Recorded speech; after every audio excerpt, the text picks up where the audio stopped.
একাত্তরে মানবতা বিরোধী অপরাধে আলবদর প্রধান জামাত নেতা মুজাহিদের আপিলের রায়ে ফাঁসির আদেশ বহাল। রাষ্ট্রপক্ষের সন্তোষ, রিভিউ করবে আসামি পক্ষ।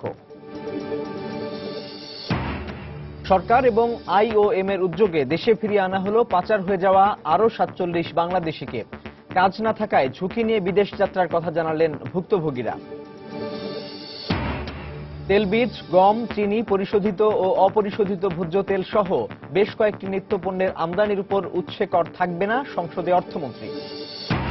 এবং দীর্ঘসূত্রতার কারণে শুরু হয়নি খুলনা উন্নয়ন কর্তৃপক্ষের আহসানাবাদ আবাসিক প্রকল্প, ব্যয় বেড়েছে কয়েক গুণ।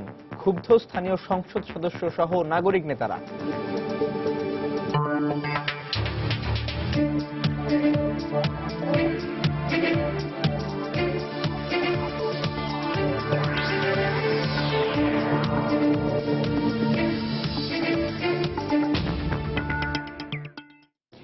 দেখছিলেন শিরোনাম। আমন্ত্রণ জানাচ্ছি দেশ ও দেশের বাইরের অর্থ বাণিজ্যের নানা খবর নিয়ে আমাদের নিয়মিত আয়োজন এই সময়ের বাণিজ্যে। আপনাদের সঙ্গে আছি সাজিদ রাজু। দর্শক, অর্থ বাণিজ্যের অন্য খবরে যাওয়ার আগে আমরা জেনে নিচ্ছি জাতীয় কিছু খবর। একাত্তরে মানবতা বিরোধী অপরাধের মামলায় মৃত্যুদণ্ডপ্রাপ্ত আলবদর প্রধান জামাত নেতা আলী আহসান মোহাম্মদ মুজাহিদের আপিলের চূড়ান্ত রায়ে ফাঁসির আদেশ বহাল রাখা হয়েছে। সকালে প্রধান বিচারপতি এস.কে. সিনহার নেতৃত্বে আপিল বিভাগের বেঞ্চ এই রায় ঘোষণা করেন। গত ২৭ মে মুজাহিদের আপিল শুনানি শেষে রায়ের এই দিন ধার্য করেছিলেন উচ্চ আদালত। এর আগে বুদ্ধিজীবী হত্যা সহ মানবতা বিরোধী ৫টি অভিযোগ প্রমাণিত হওয়ায় ২০১৪ সালের ১৭ জুলাই ফাঁসির আদেশ দেন ট্রাইব্যুনাল ২। পরে এই আদেশ থেকে খালাস চেয়ে ১১ আগস্ট উচ্চ আদালতে আপিল করেন জামাতের এই নেতা। আপিলে উভয় পক্ষের ৯ কার্যদিবসের শুনানি শেষে ১৬ জুন রায়ের দিন ধার্য করেন আপিল বিভাগ। ২০১০ সালের ২৯ জুন মুজাহিদকে গ্রেপ্তার করা হয়। বর্তমানে কন্ডেম সেলে রয়েছেন তিনি। মুজাহিদের আপিলের রায়ের মধ্য দিয়ে জামাতের চতুর্থ কোন শীর্ষ নেতার মামলার আপিল নিষ্পত্তি হল।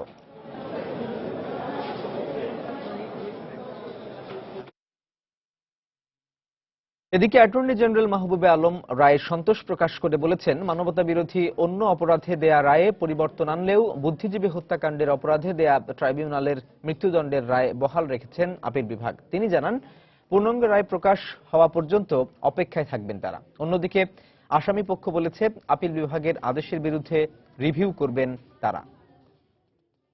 বুদ্ধিজীবী হত্যা অভিযোগটি ছিল তার বিরুদ্ধে সবচেয়ে বড় অভিযোগ। এই অভিযোগে ট্রাইব্যুনাল ওনাকে মৃত্যুদণ্ড প্রদান করেছে এবং আজকে আপিল বিভাগও সেই দণ্ড বহাল রেখেছে। অর্থাৎ বুদ্ধিজীবী হত্যার দায়ে উনি মৃত্যুদণ্ডে দণ্ডিত হলেন। আমি আশা করছি অতি শীঘ্রই রায় হয়তো আমরা পেয়ে যাব। ৬ নম্বরে যে ৪ বুদ্ধিজীবী হত্যা, সেখানে কোনো নির্দিষ্ট কোনো ঘটনার কথা বলা হয়নি। ঢালাও অভিযোগে বুদ্ধিজীবী হত্যা মামলা তাকে ফাঁসি দেওয়া হয়েছে। এটা আমরা রায়ের পূর্ণাঙ্গ কপি পেয়ে রিভিউ ফাইল করব। দর্শক, মুজাহিদের আপিলের রায়ের বিষয়ে কথা বলতে আমাদের স্টুডিওতে উপস্থিত আছেন ৭১-এ ৬ নম্বর সেক্টরের বীর মুক্তিযোদ্ধা শহীদুল ইসলাম বাবলু। আমরা কথা বলছি তার সঙ্গে। জনাব শহীদুল ইসলাম বাবলু, আপনাকে আমাদের স্টুডিওতে স্বাগত জানাচ্ছি। আপনি তো রিপোর্টগুলো দেখলেন, আর সকাল থেকেই খবর ছড়িয়ে গেছে বিভিন্ন জায়গায় যে মানবতা বিরোধী অপরাধের মামলায় যে আলবদর প্রধান ছিলেন, যে জামাত নেতা আলী আহসান মোহাম্মদ মুজাহিদ, তার মৃত্যুদণ্ড আপিল বিভাগ বহাল রেখেছেন। এ ব্যাপারে মুক্তিযোদ্ধা হিসেবে আপনার মন্তব্য কি বা প্রতিক্রিয়া কি? আমি প্রথমে যেটা বলবো সেটা হচ্ছে যে সামগ্রিকভাবে মুজাহিদের যে রায়, ট্রাইব্যুনাল যে রায় দিয়েছে এবং সেটার আপিলে আমাদের যে অ্যাপেক্স কোর্ট যে বহাল রেখেছেন আপিল শুনানিতে, তার মধ্য দিয়ে এদেশে আইনের শাসন, বিচারহীনতার যে অপসংস্কৃতি, সেটার বিরুদ্ধে এটা আর একটা মাইল ফলক। এবং এখানে আজকে সকালে অ্যাটর্নি জেনারেল সাহেব একটা ভালো কথা বলেছেন যে এই রায়ের মধ্য দিয়ে আমাদের দেশে বুদ্ধিজীবীদের যে হত্যাকাণ্ড তার বিরুদ্ধে একটা প্রধান রায় এটা। কারণ আমরা এটা জানি যে আমাদের দেশের এই আলবদর রাজাকার, বিশেষ করে মুজাহিদের নেতৃত্বে ঢাকা শহরে একদিকে যখন খালেদ মোশাররফ, ক্যাপ্টেন হায়দারের নেতৃত্বে ২ নম্বর সেক্টরের ক্রাক প্লাটুনের বীর যোদ্ধারা যাদের বেশিরভাগই শহীদ হয়ে গেছেন, এবং যাদের কোনো কবর নাই ঢাকার মাটিতে, কোথায় তাদের কবর আমরা জানি না। তো তারা যখন বীরত্বের সাথে পাক হানাদারদের মাটি কাঁপায় দিচ্ছিলেন, তখন এই মুজাহিদ এবং তার সাঙ্গপাঙ্গরা তাদেরকে, ধরেন আমি খুব শ্রদ্ধার সাথে স্মরণ করি শুরু করা আলতাফ মাহমুদ, শহীদ রুমি, আমাদের শ্রেষ্ঠ সন্তান বদি, জুয়েল, আজাদ, এদেরকে ধরে নিয়ে তারা বিশেষ করে তেজগাঁর যে কনসেন্ট্রেশন ক্যাম্প, যেটা এখন এমপি হোস্টেল বা আগেও এমপি হোস্টেল ছিল, সেইখানে যে নির্যাতন, যে বর্বর নির্যাতন করে তাদেরকে নৃশংসতার সাথে হত্যা করা হয়, আজকে তার বিরুদ্ধে আপিল বিভাগ রায় বহাল রেখে একটা বিশাল দায়িত্ব পালন করলেন। আমি মুক্তিযোদ্ধা হিসেবে আনন্দিত, সেই সাথে আমি শ্রদ্ধার সাথে ট্রাইব্যুনালকে ধন্যবাদ জানাতে চাই। কারণ একটা জিনিস বুঝেন যে 1971-এর পরে যদি ট্রুলি বলতে হয়, তাহলে এই যে যুদ্ধাপরাধীদের বিচার ক্ষেত্রে কোনো সচেতন প্রয়াস ছিল না। জি, যে ঘটনাগুলো ঘটছে ওই সময় আমার এখনো মনে আছে যে আমরা যখন অমরখানা থেকে অ্যাডভান্স করতেছিলাম বিভিন্ন জায়গায়, আমরা অমরখানা বাংকারে শাড়ি পাইছি, ব্লাউজ পাইছি, চুল পাইছি, অলংকার পাইছি, যে নির্যাতিতা মা বোনদের নিয়ে আসতো। আমরা ধরেন ঠাকুরগা বা যখন যেখানে যেখানে পাক আর্মি স্থায়ী বাংকার করেছে, বা রংপুরে, আমি বেসিক্যালি রংপুর থেকে এসেছি, তো রংপুরে টাউন হলের ভিতরে অনেক কিছু তখন পাওয়া গেছে। তারপরে হঠাৎ করে কি ঘটলো, 75-এর পটপরিবর্তনের মধ্য দিয়ে আমরা দ্বিতীয় শ্রেণীর নাগরিক হয়ে গেলাম, ওরা প্রথম শ্রেণীর নাগরিক হয়ে গেল। আমরা খুব ঘনিষ্ঠ আত্মীয়, উনি একটা ঘটনা প্রায় বলেন যে এরকম লক্ষ্মীপুরের একজন কুখ্যাত রাজাকার 75-এর আগে তার সাথে, উনি মুক্তিযোদ্ধা, তার সাথে দেখা হয়েছে এবং তার সাথে দেখার সাথে সাথে উনি অসুস্থ বোধ করতেছিলেন। আর বঙ্গবন্ধু হত্যাকাণ্ডের মধ্য দিয়ে 75-এর পটপরিবর্তনের পরে তিনি তাকে ফোন করেন, ভাই তোমার যদি কোনো কিছু লাগে বললো আমাকে।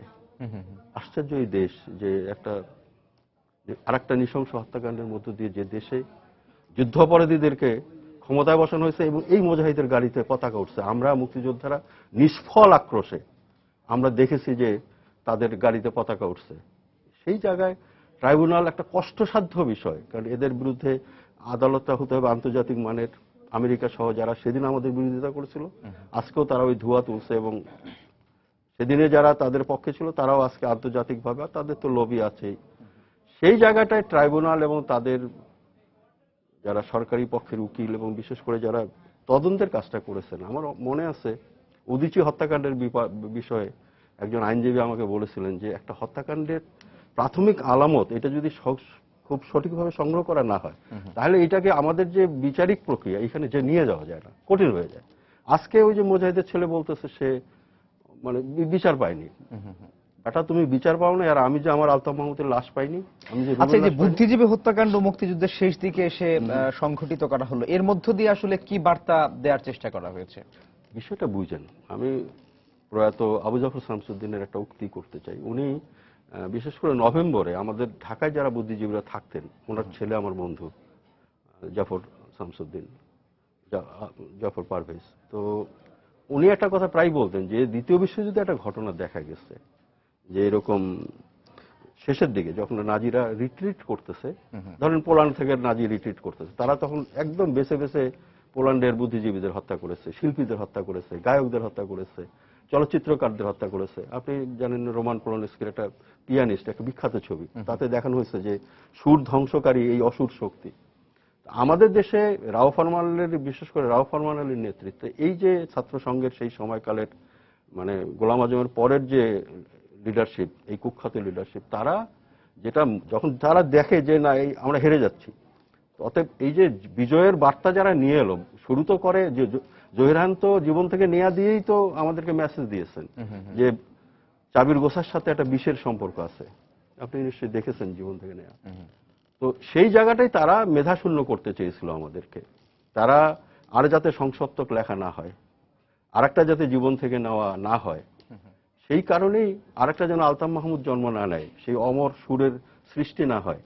সেই জন্যই তাদের আকাঙ্ক্ষাটাই ছিল, তাদের যে অসৎ আকাঙ্ক্ষা ছিল যে এদেশে শ্রেষ্ঠ বুদ্ধিজীবীদেরকে ধ্বংস করে দেওয়া। বালু ভাই, সর্বশেষ একটা ছোট্ট কথা বলে, সেটা হচ্ছে নতুন প্রজন্ম এই রায়গুলোর মধ্য দিয়ে আসলে কি বার্তা পাবে, তারা কি শিখবে এখান থেকে, আমাদের কি? আমি তাদের কাছে, তারা তো, আমি মনে করি যে তাদের কাছে আমার একটাই মেসেজ, সেটা হচ্ছে যে আমি একটা গান খুব লালন করি, দাম দিয়ে কিনেছি বাংলা, কারো দামে কেনা নয়, কারো দানে কেনা নয়। কারো দানে কেনা নয়। তো আমি যুদ্ধ করেছি, তো আমার পাশে আমি আমার সহযোদ্ধার লাশ দেখেছি, আমার পাশে সহযোদ্ধার রক্ত দেখেছি। তো সেই জায়গায় আমি নতুন প্রজন্মকে বলবো যে আজকে এই দেশে ক্ষমতায় থাকবে স্বাধীনতার পক্ষের শক্তি, বিরোধী দলেও থাকবে স্বাধীনতার পক্ষের শক্তি। সেই ধারায় স্বাধীনতার পক্ষের শক্তিকে শক্তিশালী করতে হবে, সেই আকাঙ্ক্ষা নিয়েই। কারণ মুক্তিযুদ্ধের আকাঙ্ক্ষা যদি ফিরে আসে, তাহলে দেশ আজকের যে অর্থনীতি, দেশটা যেভাবে আগাচ্ছে, এটা আরো ভালোভাবে আগাবে। কারণ আমরা জানি পাকিস্তান কিন্তু একটা ব্যর্থ রাষ্ট্র। 1971-এ মুক্তিযুদ্ধের মধ্য দিয়ে বেরিয়ে এসে আমার রিজার্ভ 23 বিলিয়নের উপরে, আর পাকিস্তানের অর্থনীতি কোথায় গেছে, এটা নতুন প্রজন্মকে দেখতে হবে। পালু ভাই, আপনাকে অনেক ধন্যবাদ আমাদের সঙ্গে যোগ দেওয়ার জন্য। দর্শক, কথা বলছিলাম মুক্তিযুদ্ধের 71-এর মুক্তিযুদ্ধের 6 নম্বর সেক্টরের বীর মুক্তিযোদ্ধা শহীদুল ইসলাম বাবলুর সঙ্গে কথা বলছিলাম। মানবতা বিরোধী অপরাধ মামলায় মুক্তিযুদ্ধের আলবদর প্রধান জামাত নেতা আলী আহসান মোহাম্মদ মুজাহিদের যে আপিল বিভাগের রায়ে ফাঁসি ঠিক রাখা হয়েছে, সেই রায় নিয়ে তিনি তার প্রতিক্রিয়া ব্যক্ত করছিলেন। চলে যাচ্ছে পরের খবরে। 71-এ মানবতা বিরোধী অপরাধের মামলায় মৃত্যুদণ্ডপ্রাপ্ত আলবদর বাহিনীর প্রধান জামাত নেতা মুজাহিদের আপিলের চূড়ান্ত রায়ে ফাঁসির আদেশ বহাল রাখায় সন্তোষ প্রকাশ করেছেন গণজাগরণ মঞ্চের মুখপাত্র ইমরান এইচ সরকার। সকালে রাজধানীর শাহবাগে রায় ঘোষণার পর তাৎক্ষণিক প্রতিক্রিয়ায় সাংবাদিকদের তিনি একথা বলেন। এ সময় তিনি দ্রুত রায় কার্যকরেরও দাবি জানান। আমরা এই রায় হওয়ায় আমরা অত্যন্ত খুশি। আমরা মনে করি সারা দেশের প্রত্যেকটি মানুষ যারা দীর্ঘ 44 বছর ধরে অপেক্ষায় ছিল যে যুদ্ধাপরাধীদের বিচারের মাধ্যমে বাংলাদেশ দায়মুক্ত হবে, সেই বাংলাদেশের প্রত্যেকটি মানুষ এই মৃত্যুদণ্ডের রায়ে খুশি হয়েছে। আমরা অপেক্ষা করছি যত শীঘ্র সম্ভব এই যুদ্ধাপরাধীর মৃত্যুদণ্ডের রায় কার্যকর করা হবে। পাচার হয়ে যাওয়া আরো 47 বাংলাদেশিকে দেশে ফিরিয়ে আনা হয়েছে। থাইল্যান্ড থেকে আসা একটি ফ্লাইটে গতকাল তাদের দেশে নিয়ে আসা হয়।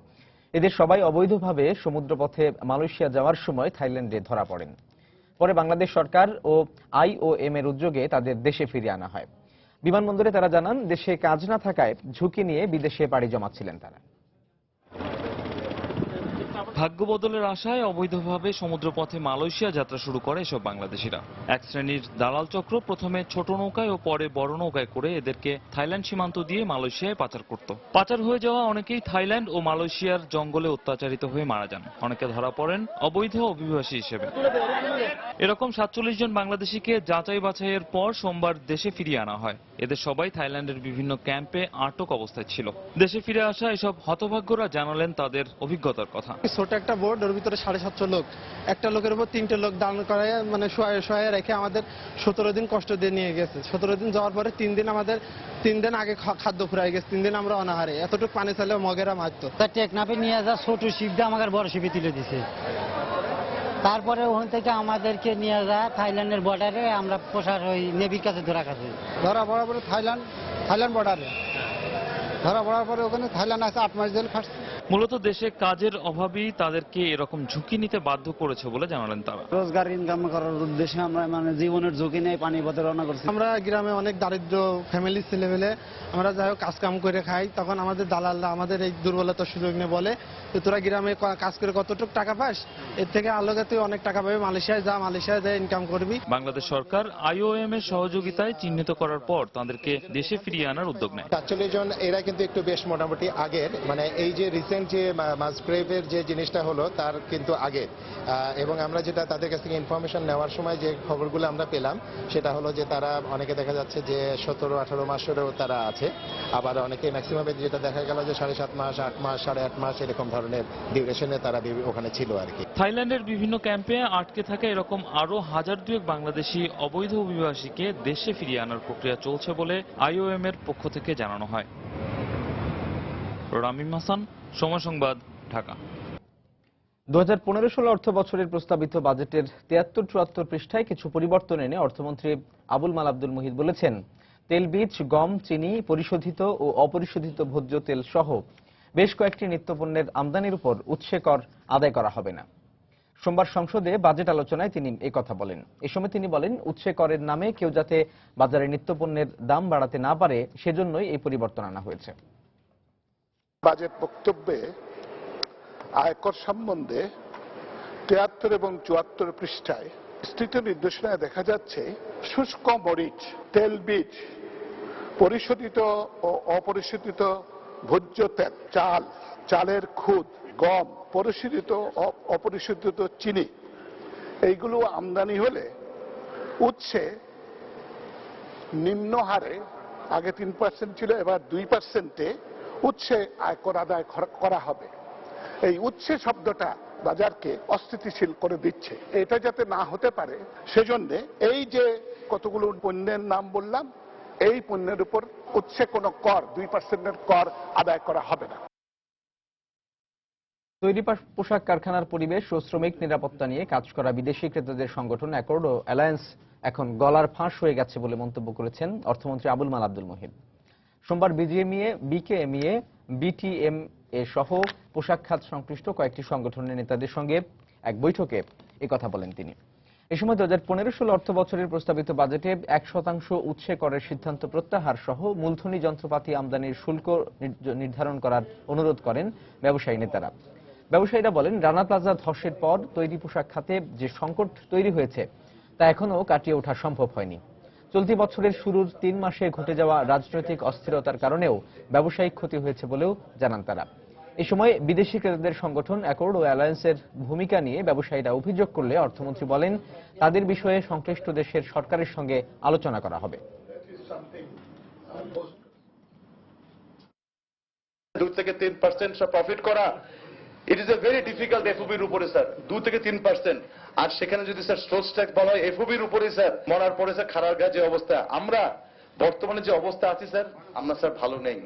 4-5 জন ভালো থাকতে পারে স্যার, গোটা ইন্ডাস্ট্রিতে ভালো নেই। Pressure of accord and alliance which is unfortunate, আমরা তাদের ওয়েলকাম করলাম to help us, open our doors to them. এটাকে এখন যেন মনে হচ্ছে একটা attempt to sort of retard the progress of this industry, সেটা হয়ে গেছে। আমি এটা নিয়ে I shall have discussion within us, among ourselves। আমরা অ্যাকর্ড এবং কাকে বলতে জানতে চাই না, but Accord and Alliance, but the countries where they are coming from, এটা মনে হচ্ছে যেন এটা an attempt to make Bangladesh to sort of stunt Bangladesh progress। দর্শক, রাজধানীর বঙ্গবন্ধু আন্তর্জাতিক সম্মেলন কেন্দ্রে চলছে 3 দিন ব্যাপী বাংলাদেশ আইসিটি এক্সপো 2015। এই মুহূর্তে মেলা প্রাঙ্গণে রয়েছেন আমাদের সহকর্মী মুস্তফা মাহবুব। আমরা মেলার দ্বিতীয় দিনের খবরাখবর জানতে চলে যাচ্ছি তার কাছে। মাহবুব। সাজিদ, আপনাকে ধন্যবাদ। দর্শক, আগামী দিনের যে বিশ্ব, সেই বিশ্বে কিন্তু আসলে তথ্য প্রযুক্তিতে যে যত এগিয়ে থাকবে তার উন্নয়নের ধারা কিন্তু তত বেশি সামনের দিকে এগিয়ে যাবে এবং উন্নয়নের মাপকাঠি কিন্তু আসলে তথ্য প্রযুক্তিতে কে কত বেশি সক্ষম সেটা দিয়ে কিন্তু বিচার হবে। সো তারই ধারাবাহিকতায় আসলে বাংলাদেশকেও তথ্য প্রযুক্তিতে এগিয়ে নিয়ে যাওয়ার জন্য বাংলাদেশ সরকার এবং সংশ্লিষ্ট যারা আছেন তারা কিন্তু কাজ করছেন।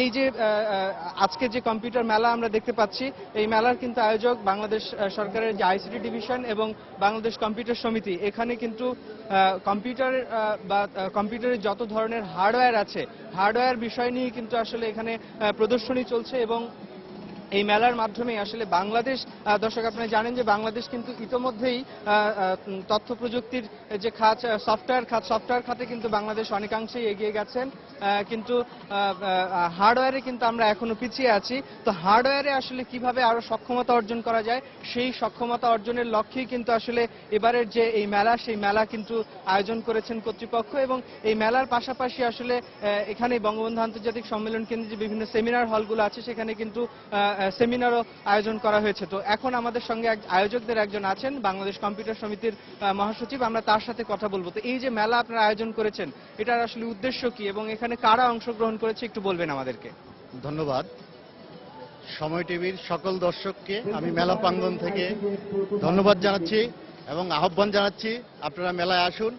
আপনারা জেনে খুশি হবেন, বাংলাদেশ কম্পিউটার সমিতি গত 22 বছর ধারাবাহিকভাবে এই মেলার আয়োজন করে থাকে। এবারই প্রথমবারের মতো গণপ্রজাতন্ত্রী বাংলাদেশ সরকারের আইসিটি বিভাগ এবং বাংলাদেশ এবার আসলে কারা অংশগ্রহণ করেছে এবং কতগুলো স্টল এখানে? এখানে টোটাল 40টির মতো আন্তর্জাতিক মানের যে ব্র্যান্ড তারা অংশগ্রহণ করেছে এবং স্টল আছে যেখানে আমাদের লোকাল ব্র্যান্ড যেমন ওয়ালটন, সিম্ফনি, সোনির মতো শুরু করে এরকম আমাদের লোকাল যে ব্র্যান্ডগুলি ইতিমধ্যে দেশীয় এবং আন্তর্জাতিকভাবে যারা স্বীকৃতি পেয়েছে তাদেরও এই মেলায় অংশগ্রহণ হয়েছে। তো আপনি যেমন বলছেন যে হার্ডওয়্যারের আসলে বাংলাদেশ উন্নতি করার ক্ষেত্রে এই মেলা কি ধরনের ভূমিকা রাখবে, যদি সংক্ষেপে একটু বলেন। আমাদের এই মেলার মূল যে স্লোগান সেটা হলো make by Bangladesh. Make by Bangladesh মানে আমরা বাংলাদেশ প্রস্তুতকারক দেশ হিসাবে আমরা এগিয়ে যেতে চাচ্ছি। এই প্রতিপাদ্য এই স্লোগান নিয়ে এবারের মেলার যাত্রা শুরু। দর্শক যেমনটা শুনছিলেন যে আসলে বাংলাদেশকেও হার্ডওয়্যারের সফটওয়্যারের পাশাপাশি হার্ডওয়্যারের সক্ষমতা অর্জন করতে হবে, সেই লক্ষ্যেই কিন্তু এই মেলার আয়োজন, এবং এখানে এসে কিন্তু সে ধরনেরই তথ্য উপাত্ত সংগ্রহ করতে পারছেন দর্শনার্থীরা। তো এই ছিল আমার কাছে এই কম্পিউটার মেলার খবরাখবর। এখন চলে যাব স্টুডিওতে। মোস্তফা মাহবুব, বঙ্গবন্ধু আন্তর্জাতিক সম্মেলন কেন্দ্রে চলছে 3 দিনব্যাপী বাংলাদেশ আইসিটি এক্সপো 2015, তার দ্বিতীয় দিনের খবর জানাচ্ছিলেন সহকর্মী মোস্তফা মাহবুব। ঈদকে সামনে রেখে রোজার আগেই ক্রেতাদের পদচারণায় মুখর হয়ে উঠেছে চট্টগ্রামের সাধারণ থেকে শুরু করে অভিজাত সব শপিং মল। রমজানের বাড়তি ভিড় ও ঝামেলা এড়ানোর পাশাপাশি তুলনামূলক সস্তায় পোশাক কিনতে অনেক ক্রেতা আগেই সেরে নিচ্ছেন ঈদের কেনাকাটা। আর ক্রেতা আকর্ষণে দেশীয় পোশাকের পাশাপাশি ভারত, পাকিস্তান ও দুবাই থেকেও বৈচিত্র্যময় ডিজাইনের পোশাক এনেছেন বিক্রেতারা। আশরাফুল মামুনের তোলা ছবিতে বিস্তারিত জানাচ্ছেন হাজরা শিউলি। ঈদের আগে সব জিনিসের দাম বেড়ে যায়, তাই কেনাকাটার জন্য ক্রেতারা এখন রোজার অপেক্ষায় থাকেন না। আর ক্রেতাদের অগ্রিম চাহিদা মেটাতে শবে বরাতের পরই দোকানে নতুন ডিজাইনের পোশাক তুলেছে বন্দরনগরী শপিং মলগুলো। দেশীয় পোশাকের পাশাপাশি প্রতিবেশী দেশ ভারত ও পাকিস্তান থেকেও দোকানিরা এনেছেন বাহারি ডিজাইনের পোশাক। মেয়েদের পোশাকে এবারও নেট, জর্জেট, ভেলভেট কাপড়ে চুমকি ও পাথরের কাজ করা ভারতীয় ডিজাইন বেশি চলছে। আর রোজার আগে অগ্রিম বিক্রি ভালো হওয়ায় খুশি দোকানিরাও। 15 দিন আগে থেকে আমাদের সেল আরম্ভ শুরু হয়ে গেছে, বিশেষ করে 3 পিস আর কি, যেগুলো আনস্টিচ, এগুলো সেলাইতে হবে, সেই জন্য আমরা আগে প্রস্তুত ছিলাম। ইন্ডিয়ান কাজ করা কাপড়টা বেশি চলতেছে এখন। কাজ করা কাটওয়ার্কের কাজ করা মানে চুমকির ডিজাইনের যেসব কাপড়গুলো আছে ওই ধরনের কাপড়গুলো একটু বেশি চলতেছে। এক্ষেত্রে ঈদের কেনাকাটায় এগিয়ে তরুণী ও গৃহিণীরা। বিশেষ করে পছন্দের দর্জির কাছে পোশাক বানাতে নগরীর টেরি বাজারে থান কাপড় ও 3 পিসের দোকানে তরুণীদের ভিড় বেশি। আর আগেভাগে তুলনামূলক সস্তায় কাপড় কিনতে পেরে সন্তুষ্ট তারা। নতুন অর্ডারে পোশাক বানাতে ব্যস্ত দর্জিরাও। 10 রমজান পর্যন্ত অর্ডার চলবে, আমাদের ঈদের অনেক আগ থেকে অর্ডার শুরু হয়েছে, আমরা খুব কাজ নিয়ে ব্যস্ত এখন। জামা কিনলাম, শাড়ি এখনো কেনা হয়নি, শাড়ি কিনবো, একটু দেখতেছি, একটু দেখে শুনে তারপর কিনবো। রোজা রেখে আসতে একটু কষ্ট হয়, বাড়তি ঝামেলা, তার জন্য এই রোজার আগেই করে ফেলা। আর প্রাইসটা মোটামুটি রিজনেবল আছে। এদিকে ঈদে হাল ফ্যাশনের পাঞ্জাবি এবং শার্ট বানাতে তরুণরাও ভিড় করছেন ব্র্যান্ডের দোকানে। পাঞ্জাবি শার্ট দুইটা সেল হচ্ছে, কিন্তু পাঞ্জাবিটা বেশি, কারণ ঈদ উপলক্ষে রোজা, সামনে রোজা, কাস্টমাররা বেশি, ফ্যামিলি মেম্বার বেশি, তো আগে দিতে হচ্ছে সেলাইয়ের জন্য। ঈদের আগেই বাড়তি ক্রেতা সমাগমে খুশি বিক্রেতারা। তাদের আশা আবহাওয়া ও সার্বিক পরিস্থিতি ভালো থাকলে এবার ঈদে ভালো ব্যবসা হবে। হাজরা শিউলি, সময় সংবাদ, চট্টগ্রাম। এদিকে আসন্ন রমজানে বন্দরনগরী চট্টগ্রামে বিভিন্ন শপিং মল সহ সব ধরনের বিপণী বিতানের নিরাপত্তা জোরদার করতে মার্কেট মালিকদের সঙ্গে মতবিনিময় সভা করেছে চট্টগ্রাম মেট্রোপলিটন পুলিশ। সোমবার সিএমপির সম্মেলন কক্ষে এই সভা অনুষ্ঠিত হয়। এ সময় পুলিশের পক্ষ থেকে মার্কেটের নিরাপত্তার জন্য সিসিটিভি ক্যামেরা স্থাপনের নির্দেশ দেন ব্যবসায়ীদের। এছাড়া মার্কেটে ছিনতাই সহ অনাকাঙ্ক্ষিত ঘটনা এড়াতে পর্যাপ্ত পুলিশ মোতায়েন থাকবে বলেও জানানো হয়। সভায় ব্যবসায়ীরা তাদের মতামত তুলে ধরেন।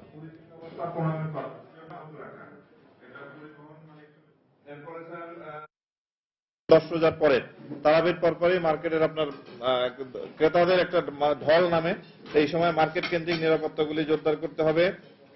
মার্কেটের দোকানগুলোকে আড়াল করে হকার্স বা তাঁবু বা পর্দা টাঙ্গিয়ে যাতে কোনো ব্যবসা বাণিজ্য করতে না পারে, এই যে হকার ভাইদের প্রতি অনুরোধ রইল। 3 বছর আগে একনেকে পাশ হওয়ার পরও দীর্ঘসূত্রতার কারণে শুরু হয়নি খুলনা উন্নয়ন কর্তৃপক্ষ কেডিএর আহসানাবাদ আবাসিক প্রকল্পের কাজ। দীর্ঘ সময়ক্ষেপণের কারণে প্রকল্পের ব্যয়ও বেড়ে গেছে কয়েক গুণ। প্রকল্পের কাজ শুরু না করেই ব্যয় বৃদ্ধির এমন ঘটনায় ক্ষুব্ধ স্থানীয় সংসদ সদস্য সহ খুলনার নাগরিক নেতারা। অন্যদিকে কেডিএ কিংবা প্রশাসন কেউই নির্ধারিত সময়ে প্রকল্পের কাজ শুরু না করার দায় নিতে চায় না। তরিকুল ইসলামের রিপোর্ট। খুলনা মহানগরীর মানুষের আবাসন সমস্যার সমাধানের জন্য 2010 সালে আহসানাবাদ আবাসিক এলাকা নামে একটি প্রকল্প তৈরি করে খুলনা উন্নয়ন কর্তৃপক্ষ কেডিএ। প্রায় 88 একর জমির উপর 125 কোটি টাকা ব্যয়ের এই প্রকল্পটি 2012 সালের 14 নভেম্বর একনেকে অনুমোদন পায়। প্রকল্পে 3 কাঠার 458টি আর 5 কাঠার 261টি প্লট রয়েছে।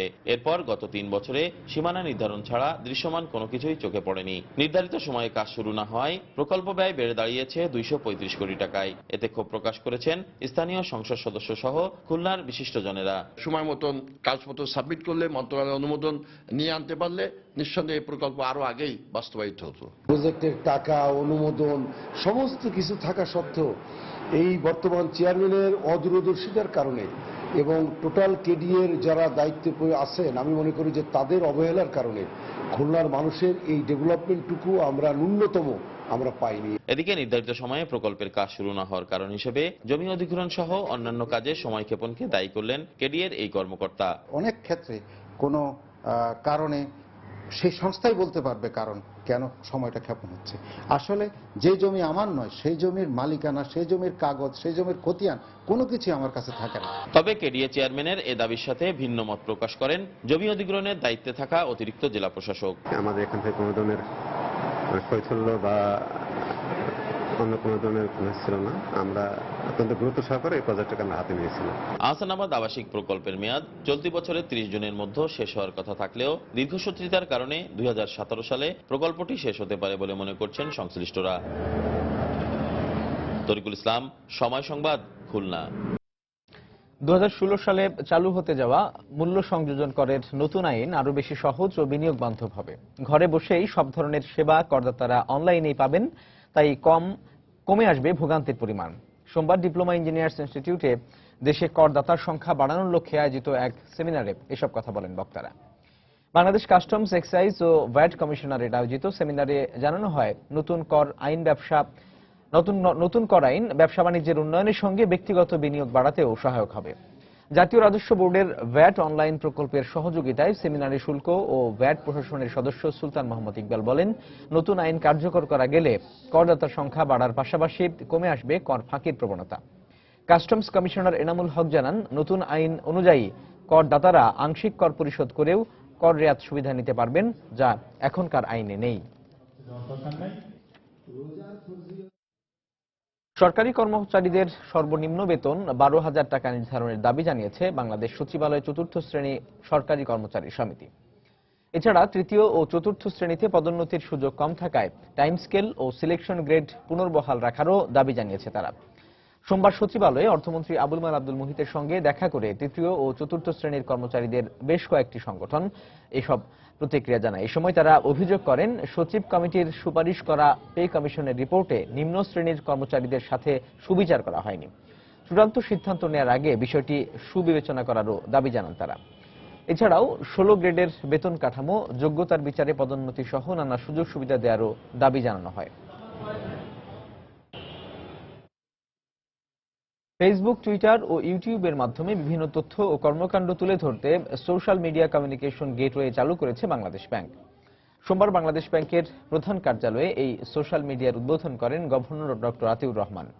উদ্বোধনী অনুষ্ঠানে গভর্নর বলেন, প্রযুক্তি ব্যবহারের মাধ্যমে সবার কাছে ব্যাংকিং সেবা দ্রুত পৌঁছে দিতেই বাংলাদেশ ব্যাংকের এই উদ্যোগ। এ সময় এসএমই ও নারী উদ্যোক্তাদের জন্য বিশেষ অ্যাপস তৈরি করারও তাগিদ দেন তিনি।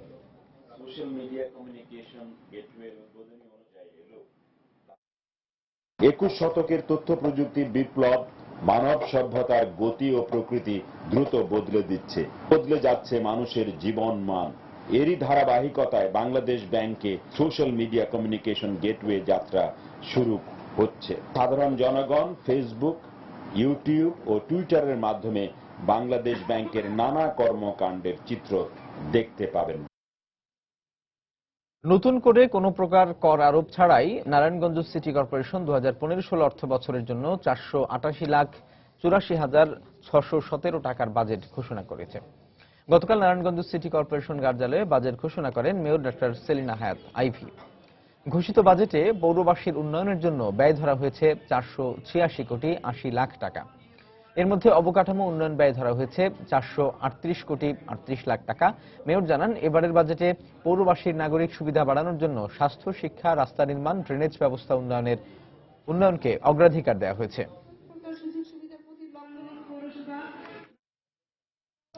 Bangladesh development bank limited BDBL এর ৫ম বার্ষিক সাধারণ সভা অনুষ্ঠিত হয়েছে। সোমবার রাজধানীর মতিঝিলে ব্যাংকটির প্রধান কার্যালয়ে এই সভার আয়োজন করা হয়। সভায় উপস্থিত ছিলেন অর্থ মন্ত্রণালয়ের ব্যাংক ও আর্থিক প্রতিষ্ঠান বিভাগের অতিরিক্ত সচিব মোহাম্মদ ফজলুল হক, BDBL এর পরিচালনা পর্ষদের পরিচালক কাজী মোর্শেদ হোসেন কামাল, অধ্যাপক ডক্টর রুস্তম আলী আহমেদ সহ ব্যাংকটির ঊর্ধ্বতন কর্মকর্তারা।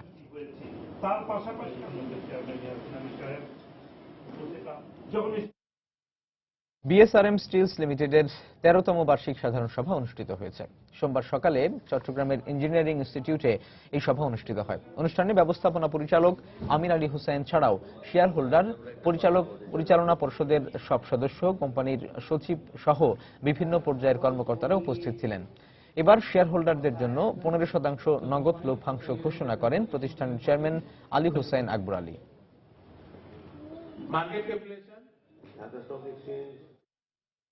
রবি presents ad maker grand finale অনুষ্ঠিত হবে আজ। সোমবার mobile phone operator Robi Axiata লিমিটেডের কার্যালয়ে এক সংবাদ সম্মেলনে এই ঘোষণা দেওয়া হয়। দেশের সবচেয়ে বড় বিজ্ঞাপন নির্মাণের এই প্রতিযোগিতার পৃষ্ঠপোষক মোবাইল অপারেটর প্রতিষ্ঠান রবি আজিয়াটা লিমিটেড। দেশের 15টি বিশ্ববিদ্যালয়ের 120টি দলের অংশগ্রহণে এই পুরস্কারের আয়োজন করা হয়েছে। এবার দেশের বাইরের অর্থ বাণিজ্যের খবর। উন্নত দেশগুলোর ঋণের সুদহার প্রায় শূন্যের ঘরে থাকলেও এবার অর্থনীতিতে স্থিতিশীলতা আনতে সুদহার কমাতে শুরু করেছে এশিয়ার উন্নয়নশীল দেশগুলো। তবে অতিমাত্রায় সুদহার কমানো দেশগুলোর বন্ড কিংবা সম্পত্তির বাজারে নেতিবাচক প্রভাব ফেলতে পারে বলে আশঙ্কা করছেন মুদ্রাবাজার বিশ্লেষকরা। আর সুদের হার কমিয়ে রাখার পাশাপাশি সংকোচনশীল মুদ্রানীতির প্রয়োগ দেশগুলোর অর্থনীতির জন্য কতটা ফলপ্রসূ হচ্ছে সেটাও এখন প্রশ্ন হয়ে দাঁড়িয়েছে তাদের জন্য। মার্স ভাইরাসের সংক্রমণে অর্থনৈতিক অচলাবস্থা ঠেকাতে সম্প্রতি সুদহার রেকর্ড পরিমাণ কমিয়ে 1.5% নামিয়ে এনেছে দক্ষিণ কোরিয়া। অন্যদিকে দুগ্ধজাত পণ্যের বাজারে মন্দা দেখা দেয় সুদহার 3.25% নামিয়ে এনেছে নিউজিল্যান্ড। উন্নয়নশীল দেশগুলোতে সুদের হার কমানোর হিড়িক পড়লেও এদিক দিয়ে সবচেয়ে এগিয়ে উন্নত দেশগুলো। তাই প্রবৃদ্ধির অন্যতম চালিকা শক্তি ভোক্তা খরচ বাড়াতে গেল প্রায় 1 দশক ধরে সুদের হার শূন্যের কাছাকাছি রেখেছে ব্রিটেন এবং যুক্তরাষ্ট্র। তবে একই সাথে কাজ করছে সংকোচনশীল মুদ্রানীতি। তাই সুদের হার সর্বনিম্ন থাকলেও তা সম্পত্তি কিংবা বন্ডের বাজারে অস্থিরতা তৈরি করতে পারে বলে আশঙ্কা বিশ্লেষকদের। কেন্দ্রীয় ব্যাংকগুলো মুদ্রানীতি নিয়ে না ভেবে সুদের হার কমিয়ে দিচ্ছে। সুদের হার কমালে ভোক্তারা উপকার পাবে ঠিকই, কিন্তু আবাসন খাত এবং বন্ডের বাজারে অস্থিরতা তৈরি হতে পারে, এমনকি ধসও নামতে পারে। এমন পরিস্থিতি এড়াতে মুদ্রানীতি পরিবর্তনের বিষয়ে দেশগুলোর কিছুটা শিথিল হতে হবে। তবে সব আশঙ্কাকে ছাপিয়ে ইউরোপের কেন্দ্রীয় ব্যাংক ইসিবি বলছে ঋণের সুদ হার কম থাকবে, এটাই এখন স্বাভাবিক ব্যাপার। এদিকে যুক্তরাষ্ট্রের কেন্দ্রীয় ব্যাংক ফেডারেল রিজার্ভের অভিমত কিছুটা ভিন্ন। যুক্তরাষ্ট্র যদি সুদের হার বাড়িয়ে দেয় তাহলে পুরো বিশ্ব অর্থনীতিতে অস্থিরতা তৈরি হবে। মার্কিন অর্থনীতিতে স্থিতিশীলতা থাকলেও সুদের হার বাড়ানোর ফলে বাইরের দেশগুলোতে যে অস্থিতিশীলতা তৈরি হবে তা নিয়ন্ত্রণের বাইরে চলে যাবে। তবে সুদের হার কম রাখার পাশাপাশি যদি মুদ্রানীতিতেও কিছুটা স্থিতিশীলতা থাকে তাহলে তা পুরো বিশ্বের ব্যাংকিং ব্যবস্থার জন্য ইতিবাচক হবে বলেই মনে করছেন মুদ্রাবাজার বিশ্লেষকরা। তাই মুদ্রানীতিকে শিথিল রাখতে কাজ করছে বিশ্বের শীর্ষ কয়েকটি কেন্দ্রীয় ব্যাংক। ঈশিতা ব্রহ্ম, সময় সংবাদ। আবারও ব্যর্থ হল ব্রাসেলসে গ্রিসের ঋণ চুক্তি সংক্রান্ত আলোচনা। কারণ গ্রিস এবং ইউরোপীয় ইউনিয়নের আলোচনায় এবারও কোনো সমঝোতায় আসতে পারেনি দুপক্ষ। এ বিষয়ে গ্রিক প্রধানমন্ত্রী অ্যালেক্সিস সিপ্রাস বলেছেন, চলতি মাসের শেষ নাগাদ ঋণ চুক্তিতে আনতে হলে বড় ধরনের ত্যাগ স্বীকার করতে হবে গ্রিসকে। অন্যদিকে ইউরোপিয়ান কমিশনের মুখপাত্র বলেছেন, গ্রিসের ঋণ চুক্তি সংক্রান্ত আলোচনা কিংবা ঋণ পেতে যেসব পুনর্গঠন কার্যক্রম পরিচালনা করতে হবে সেসবে যথেষ্ট ঘাটতি রয়েছে। ঋণের বিপরীতে সরকারি খাতে $200 কোটি ব্যয় সংকোচন কার্যক্রম পরিচালনা সহ আরও কিছু শর্ত দিয়েছিল দাতা গোষ্ঠী। তবে গ্রিস বলছে এখনও দাতা গোষ্ঠীর সাথে আলোচনার মধ্য দিয়ে সমঝোতায় যেতে আগ্রহী অ্যাথেন্স।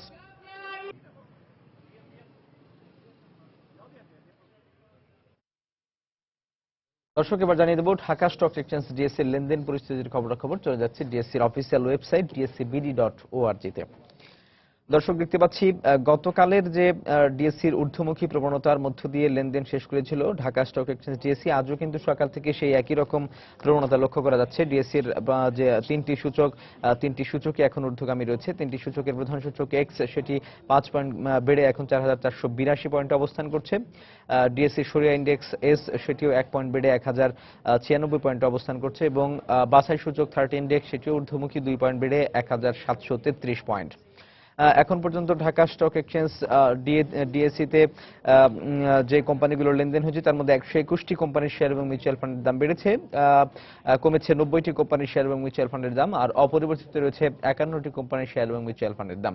এখন পর্যন্ত লেনদেন হওয়া কোম্পানিগুলোর মধ্যে শীর্ষ 20-এ যে কোম্পানিগুলোর রয়েছে তার মধ্যে শুরুতে রয়েছে ইউনাইটেড এয়ার 10 টাকা 60 পয়সা দর নিয়ে।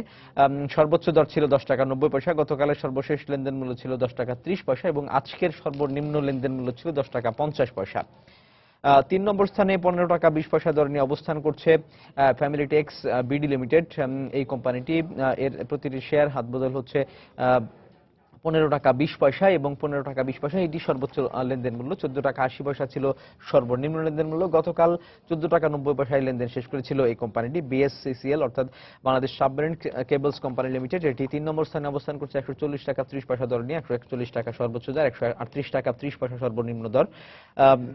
3 নম্বর স্থানের যে কোম্পানির কথা বললাম, 4 নম্বর স্থানে রয়েছে ফার্স্ট সিমেন্ট, এটি 42 টাকা 50 পয়সা দর নিয়ে অবস্থান করছে 4 নম্বর স্থানে। শীর্ষ 20-এর 42 টাকা 90 পয়সা সর্বোচ্চ দর, 42 টাকা 10 পয়সা দেখতে পাচ্ছি সর্বনিম্ন দর। সামিট পাওয়ার, এটি 42 টাকা 30 পয়সা দর নিয়ে অবস্থান করছে 5ম স্থানে। এই কোম্পানিটির প্রতিটি শেয়ার সর্বোচ্চ হাত বদল হয়েছে 42 টাকা 50 পয়সায়, 42 টাকা 10 পয়সা সর্বনিম্ন দর, আর গতকালের সর্বশেষ লেনদেন মূল্য ছিল 42 টাকা। 6 নম্বর স্থানে অবস্থান করছে 70 টাকা দর নিয়ে যে কোম্পানিটি, সেটি Bangladesh steel rerolling mills limited. এই কোম্পানিটি আজকে উঠে এসেছে 6ষ্ঠ স্থানে এবং এই কোম্পানিটির গতকালের সর্বশেষ লেনদেন মূল্য 68 টাকা 40 পয়সা এবং আজকে সর্বনিম্ন লেনদেন মূল্য ছিল 68 টাকা 60 পয়সা। বেক্সিমকো, এটি 32 টাকা 60 পয়সা দর নিয়ে অবস্থান করছে 7ম স্থানে। 32 টাকা 30 পয়সা ছিল 70 পয়সা ছিল সর্বোচ্চ দর, 32 টাকা 30 পয়সা আজকের সর্বনিম্ন দর এবং গতকাল সর্বশেষ লেনদেন হয়েছে 32 টাকা 10 পয়সায়। খুলনা পাওয়ার কোম্পানি লিমিটেড, এটি 73 টাকা 20 পয়সা দর নিয়ে অবস্থান করছে 8ম স্থানে। 73 টাকা 70 পয়সা ছিল সর্বোচ্চ দর, 72 টাকা 60 পয়সা দেখতে পাচ্ছি সর্বনিম্ন দর। গতকালের সর্বশেষ লেনদেন ছিল 72 টাকা 70 পয়সা। আরকে সিরামিক্স, এটি 70 টাকা 40 পয়সা দর নিয়ে অবস্থান করছে আজকের 9ম স্থানে। শীর্ষ 20-এর 70 টাকা 40 পয়সা এটি হচ্ছে সর্বোচ্চ দর, 69 টাকা সর্বনিম্ন দর। গতকালের সর্বশেষ লেনদেন মূল্য ছিল 69 টাকা 10 পয়সা এবং এসএ পোর্ট লিমিটেড, এটি 10 নম্বর স্থানে অবস্থান করছে 57 টাকা 60 পয়সা দর নিয়ে। 58 টাকা ছিল সর্বোচ্চ দর। গতকালের সর্বশেষ লেনদেন মূল্য ছিল 56 টাকা 80 পয়সা এবং আজকের সর্বনিম্ন লেনদেন মূল্য 56 টাকা 90 পয়সা। দর্শক, আমরা আপনাদেরকে যদি শীর্ষ যে গেইনার কোম্পানিগুলো আজকে রয়েছে গতকালের, সেটি যদি একবার জানাই তাহলে দেখতে পাচ্ছি যে আজকে 25 টাকা সর্বোচ্চ দর নিয়ে অবস্থান করছে শুরুতে, সেটি হচ্ছে হাক্কানি পাল্প অ্যান্ড পেপার। এটি অবস্থান করছে গেইনার যে কোম্পানিগুলো রয়েছে তার মধ্যে 1 নম্বর স্থানে। 108 টাকা 10 পয়সা নিয়ে অবস্থান করছে অ্যাটলাস বাংলাদেশ লিমিটেড, এটি 2 নম্বর স্থানে অবস্থান করছে। 3 নম্বর স্থানে অবস্থান করছে রিপাবলিক। 4র্থ স্থানে যে কোম্পানিটি, এটি হচ্ছে স্ট্যান্ডার্ড ইন্স্যুরেন্স লিমিটেড, এটি ইন্স্যুরেন্স ব্যাংক এবং বীমা খাতের একটি প্রতিষ্ঠান। বিএসআরএম লিমিটেড, এটি 5ম স্থানে অবস্থান করছে। আর 6ষ্ঠ স্থানে শীর্ষ 10 যে গেইনার কোম্পানিগুলো, তার 6ষ্ঠ স্থানে অবস্থান করছে ঢাকা ইন্স্যুরেন্স লিমিটেড, এটিও ব্যাংক এবং বীমা খাতের আরো একটি প্রতিষ্ঠান। দর্শক, এবার যদি আপনাদের আরো একবার যদি সূচকের অবস্থাটি জানাই তাহলে সূচকে এখন পর্যন্ত ঢাকা স্টক এক্সচেঞ্জ ডিএসসির যে 3টি সূচক, ডিএসসি এক্স, সরিয়া ইন্ডেক্স এবং 30 ইন্ডেক্স, এই 3টি সূচকে এখনো পর্যন্ত ঊর্ধ্বমুখী প্রবণতা ধরে রেখেছে, তবে সূচক কিছুটা পড়ে গেছে 3টি সূচকেই। এখন ডিএসসির যে প্রধান সূচক এক্স, সেটি 3 পয়েন্ট বেড়ে 4481 পয়েন্টে অবস্থান করছে এবং ডিএসসির সরিয়া ইন্ডেক্স, সেটিও সূচক পড়ে এখন 1 পয়েন্ট বেড়ে অবস্থান করছে 1096 পয়েন্টে এবং 30 ইন্ডেক্স সেটিও 3 পয়েন্ট বেড়ে 1734 পয়েন্টে অবস্থান করছে। দর্শক, এই ছিল আমার হাতে ঢাকা স্টক এক্সচেঞ্জ ডিএসসির লেনদেনের সর্বশেষ খবর। আমরা আবারও জানিয়ে দিচ্ছি সময় বাণিজ্যের শিরোনামগুলো। 71 মানবতা বিরোধী অপরাধে আলবদর কমান্ডার জামাত নেতা মুজাহিদের আপিলের রায়ে ফাঁসির আদেশ বহাল, রাষ্ট্রপক্ষের সন্তোষ, রিভিউ করবে আসামি পক্ষ। সরকার ও আইওএম এর উদ্যোগে দেশে ফিরিয়ে আনা হলো পাচার হয়ে যাওয়া আরো 47 বাংলাদেশিকে। কাজ না থাকায় ঝুঁকি নিয়ে বিদেশ যাত্রার কথা জানালেন ভুক্তভোগীরা। তেলবীজ, গম, চিনি, পরিশোধিত ও অপরিশোধিত ভোজ্য তেল সহ বেশ কয়েকটি নিত্যপণ্যের আমদানির উপর উৎসে কর থাকবে না, সংসদে অর্থমন্ত্রী। এবং দীর্ঘসূত্রতার কারণে শুরু হয়নি খুলনা উন্নয়ন কর্তৃপক্ষের আহসানাবাদ আবাসিক প্রকল্প, ব্যয় বেড়েছে কয়েক গুণ, ক্ষুব্ধ স্থানীয় সংসদ সদস্য সহ নাগরিক নেতারা। দর্শক, এই ছিল আমাদের এই সময় বাণিজ্যে। যে কোনো খবর পেতে ভিজিট করুন সময়নিউজ.টিভি। এছাড়া এইমাত্র পাওয়া খবর আপনার মোবাইলে পেতে SMS করুন *SN লিখে পাঠিয়ে দিন 16242 নাম্বারে। সঙ্গে থাকুন সময়ে।